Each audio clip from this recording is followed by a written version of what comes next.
After a week away from Happy Valley, we return to the City Circuit for a nice 9-race program on Wednesday night. And not a bad lineup of runners either, including a horse that ran third in the Derby. Joined on the panel today by Paul Lally and Tom Wood. And Tom, Money Catcher, third last time to Romantic Warrior and California Spangle. Yeah, that form anywhere should stack up. Marky looks to be a strong chance, I think, in the fourth race. Just a small field of 7, the likes of Telecom Fighters, who got involved in a bit of an ugly speed battle on the dirt last time out with a couple of other runners. But Money Catcher, I think the form should stack up here at Happy Valley. All right, we'll get to that race shortly. Paul Lally with us as well. And Paul, there's plenty for jackpot hunters out there. Yeah, 5.4 million going into the triple trio, so a decent jackpot, over 11 million it should get to the pool once all the money's invested. And also 500,000 going into the second double trio. That comes up in races 6 and 7.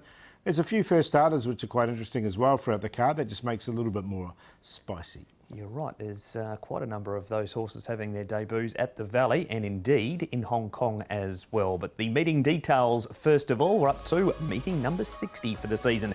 No racing last week as mentioned, so the rail's gone back into the true and A-course position. 9 races, 6:45 the first, the 2 we focus on. The 4th, the Class 2 over the 1800, and the 9th, the Class 3 over the 1200 metres.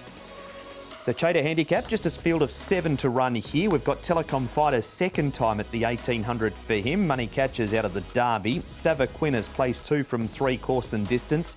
Enjoying, he's a last start winner at Sha Tin over 1800 metres. He carries an extra £8 for the victory. And Charity Go and Looking Great, they both come out of racing over at Sha Tin as well. And some of that racing has been behind race rival Enjoying. Small field here, Tom, and we know Telecom Fighters likes to go forward. How easy lead is he likely to get? He should get it fairly easily unless Enjoying wants to make it difficult for him in those early stages. He's drawn 4 Telecom Fighters. Enjoying has drawn 3. Of course, he went forward last start. It didn't work out overly well for Telecom Fighters, Paul. And Money Catcher shouldn't be too far from the speed. Yeah, he's drawn the outside, but he should get across easy in the small field. Looking Great. There's another one that's led over 1800, but I'm pretty sure he'll let the speed go here. Charity Go gets back, Sunny Star likewise. I think Sava Quinn, he might just push up a little bit more forward than that, but I think he'll be towards the back. All right, so there is the speed map for race number 4. Money Catcher, he may be the most interesting runner all night. It's a tie at the top of the Trainers' Premiership leading into the meeting. John Size and Money Catcher's trainer, Frankie Law. And this is what he told Nick earlier today. Frankie, Money Catcher, who's been doing good things for you and your stable through the 4-year-old series, will line up at Happy Valley on Wednesday night. How has he been since his excellent run in the Derby? Yes, he won really good in the Derby. And then I look at the program, he hasn't got too many distance for him. And so I just pick a Happy Valley, game another one. Just reflecting on those runs, Frankie, in the 4-year-old series, I mean, he's running the Classic Cup, obviously was very good. He was third there and then third in the Derby. Did you fully expect it with this horse once he stepped up in trip? I think so, because when I bought this horse, I think he should be a mile to 2000 at least.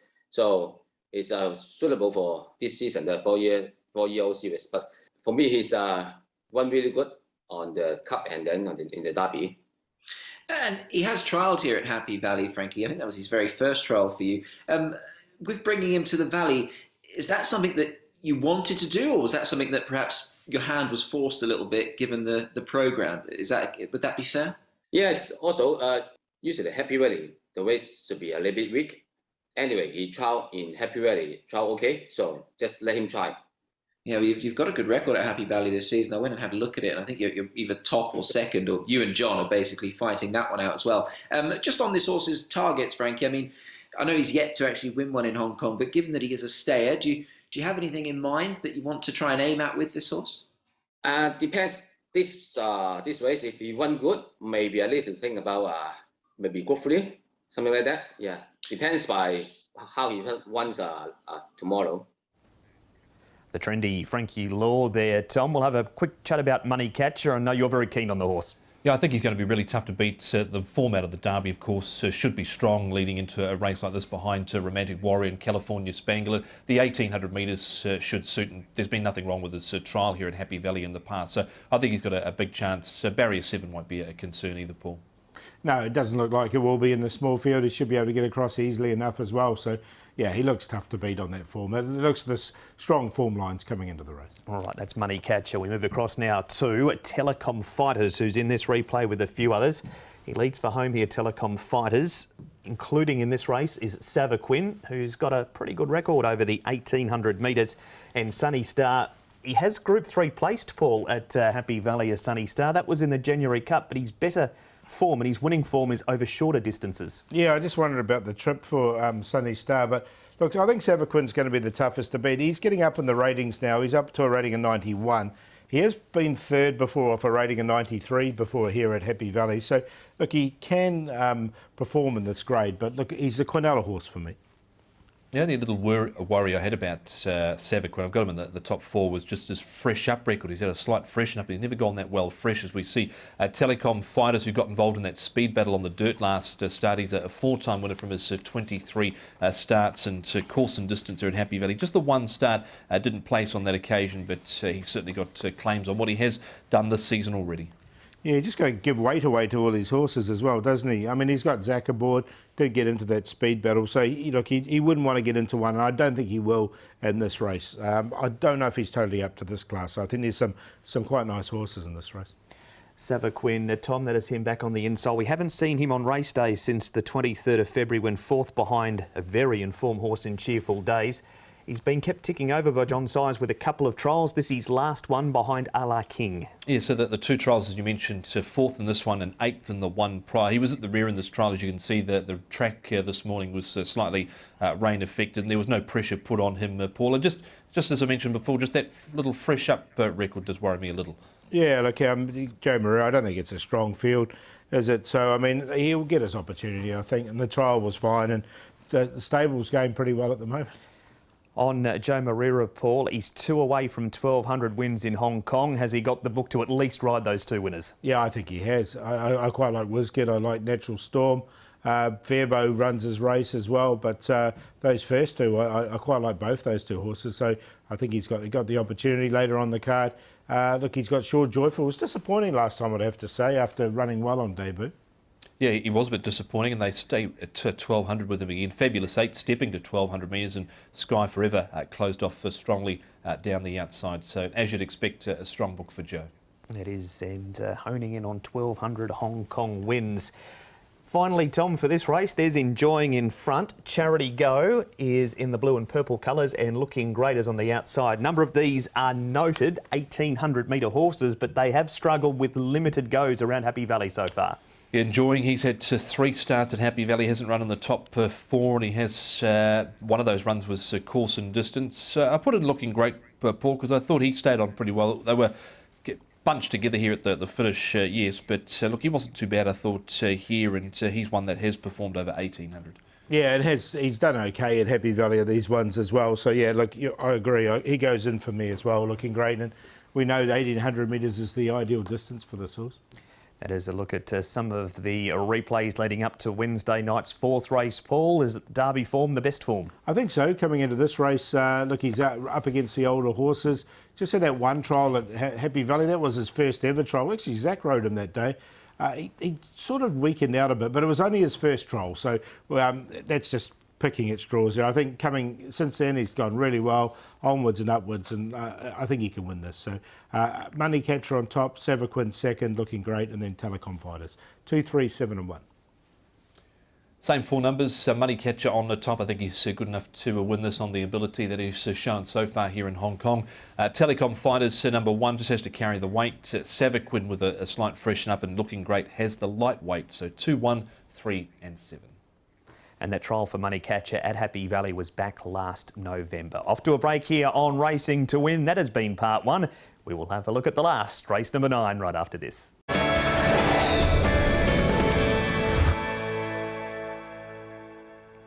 Welcome back to Racing to Win as we make our way through the preview for Happy Valley on Wednesday night. We've seen the Class 2 race number 4. It's now time to focus on the last, the 9th, the Class 3 over 1,200 metres. Starters list looks this way. We've got Sky Forever drawing barrier number 11 again. Lucky Archangel, first time in Class 3. Starbright Barrier 10 down to barrier 1. Flaming Passion has placed 3 from 5 this class. Trust Me's won 5. All been over at Shard Tin though.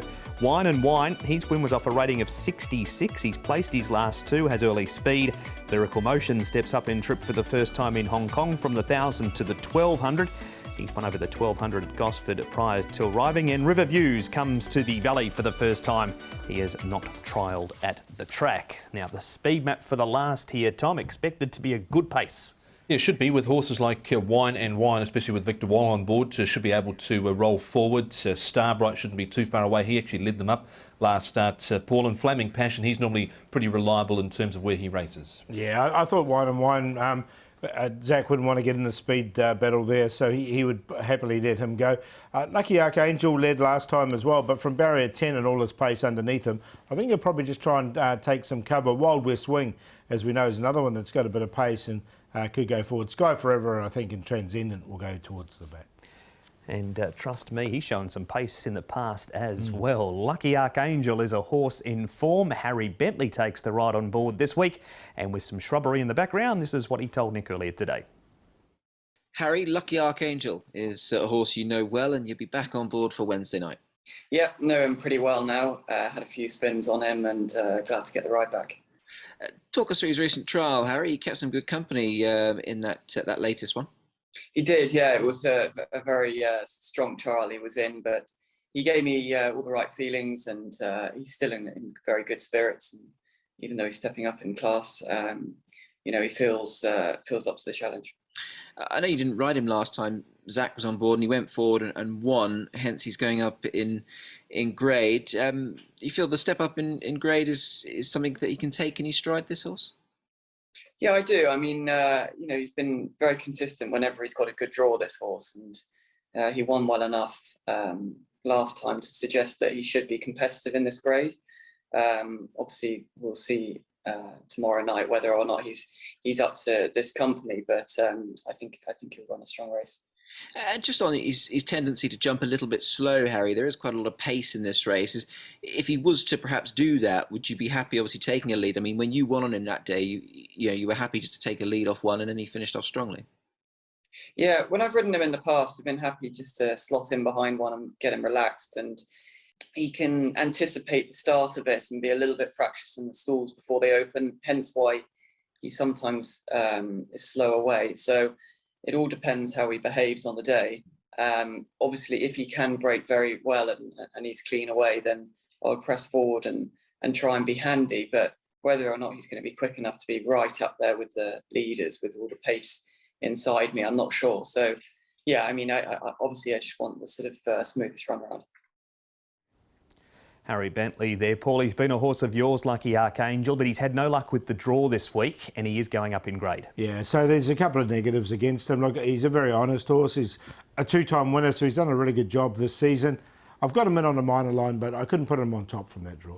Yeah, likewise, because he has struggled from wide draws in the past. He had 12 going back 5 runs ago. He was sort of midfield on that occasion. Then he's had sort of 12 again, and he finished beyond midfield. So the wide draws in the past have just found him out a little. Harry's sitting on 17 wins for the season. Now, Frankie Law, Tom, these are Frankie's runners for the night. We know you think he's got at least one winner in there with Money Catcher.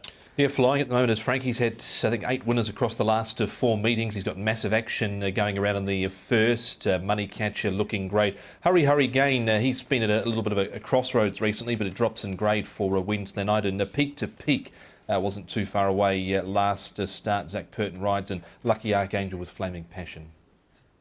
Paul, you're going to add something? No, I think Tom summed up really nicely there. I think, massive action, I think, earlier on. Probably need a little bit further, but has shown a little bit. But I think Money Catches his best chance. All right, so that's Frankie Law in the last Starbride here, Paul. Runs third in this race, and Zach rode Lucky Archangel last time. Obviously, we don't know if we got the opportunity to ride this week or not, or if this was a prior booking because he's on Starbride. I think Starbride keeps improving this horse. He's only had limited starts here in Hong Kong. This will be his 7th. He's drawn barrier 1. He's going to be in the right position. So he looks tough to beat for me. He ran well on this occasion too. Just knocked off late by Scotch Tycoon along the inside. I think Be Ready was the one that got him on the outside. So he's clearly one of the main chances here. Our next replay, Tom, features Wild West Wing. Now, he stepped up in trip last time to 1,200 metres, a distance he'd never won over, and he ended up breaking through here. He's never won in Class 3, but he's had 14 goes at trying. Yeah, that's the concern. I can't have him on that record here. Barrier number 9. This was on the good to yielding track, and he won quite decisively here once he took over from about the 200 metres, but I can't have him in this grade, Paul. No, I'm with you as well there, Tom, and I just wonder if the good to yielding track really helped him in that. The other one of Frankie's runners, Paul, is Flaming Passion. Now, he doesn't win a whole lot out of turn, but has raced well over the 1,200 metres, and he's going extremely consistent races. Does he figure here for you? Yeah, look, I've put him in because he is consistent. He's going to put himself into the race at the right position once again. He came up against a really good one here in Lucky Sweynesse, and he still stayed on really nicely, I thought. So, yeah, look, he goes in for me. He was sort of right on the cusp. He didn't quite get in. He's chased home the talented Lucky Sweynesse last start. Prior to that was beaten 3 lengths behind, seizing the moment. He's certainly, I think, going to get a good run through from barrier 6 for Matthew Chadwick. He's yet to win in this grade, but he hasn't been too far away of Flaming Passion. That's the other one of Frankie Law's runners in the race, outside of Lucky Archangel, who we heard from Harry Bentley not too long ago. Wine and Wine, Tom. It looked as though 2 starts ago he was nearly able to steal the race in front, and then from the wide draw last time you thought, well, maybe he's drawn too wide, he'll have to work too hard. He won a cheeky race. He's got a low weight again and plenty of early speed. He did, and I think just the work he had to do in those early stages probably told again. He was run down here by Easton and Co. Last start, but look, into that first turn, it really had to be pushed up to get to the lead, and just the last 150 told, I think, probably as a consequence, Paul, of that early work. Yeah, exactly, and I think he can get there easier in this particular race. He didn't quite make it in though, but look, he's going well at the moment. I just want to ask you too, no replay, Paul, but Sky Forever, he's going to get back. Is there going to be enough speed for him to run over the top of them at the end? Yeah, that's the key with him. There is going to be a bit of speed in the race. Look, he's yet to win here in Hong Kong, and with that wide draw, like, I know he's going to get back, so I didn't quite make him in. He didn't quite make it in, I should say. Yeah, when he has run well, like going back 4 runs ago and 2 runs ago, particularly 4 runs ago, his next start, he wasn't really able to back it up. He never ran on at all. He was downright disappointing on that occasion. So, look, he's made it in just on a minor line, but the speed, as Paul mentioned, will be key. All right, so that is Sky Forever. Your selection for the last, Paul, is Starbright by the sounds of it. Yeah, look, I think Starbright's going to be in the perfect position. Barrier 1, he should just be in behind the pace, and it was a really good run from him last time. He just got beaten late by Scotch Tycoon. I think it's a very good horse. So he comes out of a good form race, and I think he can win here. Lucky Archangel, look, the draws are what's put me off, but the horse is going so well at the moment. He's won 2 of his last 4. Flaming Passion is consistent without winning, and look, he's just going to put himself in the right position. And Lyrical Motion, I've just put him there on the minor line in there for 4th. He could be an improver in the race. He's getting down to a rating of 61, but the 3 runs haven't been too bad, particularly his debut run. 4, 3, 6 and 11. Yeah, I was looking for some value in this race, and I've gone with the horse towards the bottom, number 11, Lyrical Motion, out of the Chris Soban. Carristeton rides from barrier 8. He's put on 14 pounds since his last run. His 3 runs here have yielded a 4th, a 6th, and a 6th last start behind Al Curry, beaten 5 lengths. He was a little bit awkward out, sort of was leaning on the outside petition of the gates and missed it a little, but he still boxed on okay behind Al Curry. I think stepping up to 1,200 metres, where he won in Australia at Gosford over 1,200 metres, should assist him, number 11. Over 4, Starbright, he's obviously the one to beat from barrier 1. He was only headed late last start. Lucky Archangel just has an awkward draw to overcome. He's trolled up okay since. Harry Bentley and Zach Purton teaming, Harry Bentley and Frankie Law teaming up there. Zach Purton was on board last start when delivering his favourite. And to number 2, Sky Forever, I mentioned he was disappointing a few runs ago. That was over 16.50, so that might not have entirely suited him, but he ran home pretty well last start behind Scotch Tycoon. Just will need the pace. 11, 4, 3 and 2. So Tom has found plenty of value for us in the last race on the program. That's a detailed look at races 4 and 9 here on Racing to Win. It means, Paul, being a 9-race program, my maths is pretty bad normally, but 9 minus 2, there should be 7 other winners to find. There should be as well. I think Joe Moreira can start off really well here. WizKid, look, this is his go, 1,000 metres. He's just all about speed, this horse. So I think he can win the first. Natural Storm is a horse that there's no pace in this race. Over the ultimate trip, though, he is a bit of a star, so he's in there as well. I think he can win. Smiling Face is a long-time maiden, but not an overly strong race, so it's a real open race. The third Money Catcher we've talked about earlier was a nice form lines coming into this particular one. I do like a horse called Noble One, who's a horse who's on debut here in Hong Kong, comes out of some strong trials in New Zealand and has trialled pretty well here. Zach Purden's done most of the work on him. And Prime Minister as well is one at a bit of a price. He goes in as well. And if you'd like to see a breakdown race by race, including the trial of Noble One, you can catch it at the website hkjc.com. Click on audio and video for a race by race analysis there. And then it's almost the end of the show here, Paul. So we need your best bet, your long shot and your play, please. There's a few short price favourites, but I think Noble One won't be one of them. He's on debut. Barrier number 8, I think you can slot in midfield. Noble One, I like him as the best. And then Prime Minister each way. And look, he's already a winner this season. I think he can go on and win in an open race, and he'll go in the play with Dr. Winning and the Anomaly, a 379 QQP. Best for me comes up in the main race of the night. It's a Money Catcher. Form should stack up out of the Derby. Frankie Law and Derek Long teaming up with Money Catcher. He was third there, having his 5th start in Hong Kong. Lyrical Motion having his 4th start here. Chris Karis Teaton, I think he can improve, stepping up to 1,200 metres for the first time. And the play will go in the first race with Harmony Fire, Special M and WizKid, the QQP 1, 2, 4. Make the best bet. Bingo Bingo, race 7, number 2. He was Aurora last time, but beaten just a length and a half behind Like That. Came out on a Wednesday night last week on the all-weather and won again up in grade, so more than franked that form. Zhangji Stamina is actually eligible for Class 5, but he's won 1 from 19. Further might be better for him, but expect him to be running home. Matthew Chadwick for Chris So. And the play of the day, a Q at QP, 2 Bingo Bingo, 6 Shore Joyful and 8 Hang of Brothers in race number 7. That has just about been racing to win. Tom, back to Sha Tin this coming Sunday. Back to Sha Tin last Sunday. What a great sight to see Golden 60 back to his best. Yeah, wasn't it just? Ridden perfectly by Vincent Ho. Got him into the perfect spot and he delivered strongly. This coming Sunday at Sha Tin, we've got the likes of Nervous Witness going around and Buddy's coming to 1,000 metres for the first time ever. Yeah, interesting to see if Buddy's over that 1,000 metres as well, but it should be a good meeting on this weekend as well. That has been Racing to Win. Bye-bye.